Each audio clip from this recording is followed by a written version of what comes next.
പിന്നെ ഡ്രൈവിംഗ് പഠിപ്പിക്കാൻ ഒരാൾ വന്നെന്ന് പറഞ്ഞല്ലോ, അതെന്താ സംഭവം? എന്നെ ഇവിടെ ഇരുത്തിയില്ല, സ്റ്റിയറിംഗ് എനിക്ക് ഇട്ട് തന്നതുമില്ല.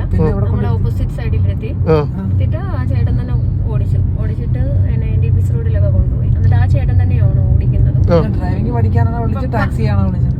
ഡ്രൈവിംഗ് പഠിക്കാൻ തന്നെയാ വിളിച്ചത്. എന്നിട്ട് ചേട്ടൻ തന്നെ ഇങ്ങനെ ഓടിച്ചിട്ട് ഓരോന്ന് പറഞ്ഞു തരുവാ, ഇന്നതാന്നും ഗിയർ ഇടുന്ന ഇങ്ങനാന്നും ഒക്കെ. ഡ്രൈവിംഗ് ലൈസൻസ് ഉണ്ട്, എനിക്ക് ലൈസൻസ് ഉണ്ട്. ഞാൻ കൈതെളിയാൻ വേണ്ടിട്ടാ വിളിച്ചത്. നിങ്ങളുടെ വണ്ടിയിൽ കൈതെളിയാൻ വിളിച്ചിട്ട് ചേട്ടൻ മോൾ ഇപ്പുറത്ത് ഇരുന്നിട്ട് ചേട്ടൻ ഡ്രൈവ് ചെയ്തു. എന്നിട്ട് എന്നെ റോഡിലെല്ലാം കൊണ്ടുപോയി. എല്ലായിടത്തും പുള്ളി തന്നെ ഓടിച്ചോണ്ട് പോയി. ഓടിച്ചോണ്ട് പോയിട്ടില്ല, ഇരുന്ന് കൂട്ടിരുന്നോണ്ട് പറഞ്ഞു തരുവാ. അപ്പൊ ഞാൻ NTPC റോഡിൽ ചെന്നപ്പോ ഞാൻ പറഞ്ഞു ഞാനൊന്ന് ഓടിക്കാന്ന് പറഞ്ഞു. വേണ്ട ഇപ്പഴേ വേണ്ട, ഒരു 2 ആഴ്ച കഴിഞ്ഞിട്ട് തരാമെന്ന്. 2 ആഴ്ച കഴിഞ്ഞിട്ടാ? 3-ാമത്തെ ആഴ്ച മോള് റോഡിൽ കൃത്യമായി ഓടിക്കുമെന്ന് ഞാൻ പറഞ്ഞു. പിറ്റേ ദിവസം രാവിലെ ഞാൻ വിളിച്ചിട്ട് പറഞ്ഞു, ചേട്ടാ എനിക്കൊരു ഒരു അത്യാവശ്യത്തിനാണ് വരെ പോണേ, ഇന്ന് വരണ്ടാന്ന് പറഞ്ഞു. പിന്നെ ഞാനോട്ട് വിളിച്ചിട്ടുമില്ല. എത്ര നേരം ആ ചേട്ടനെ ഓടിച്ച്?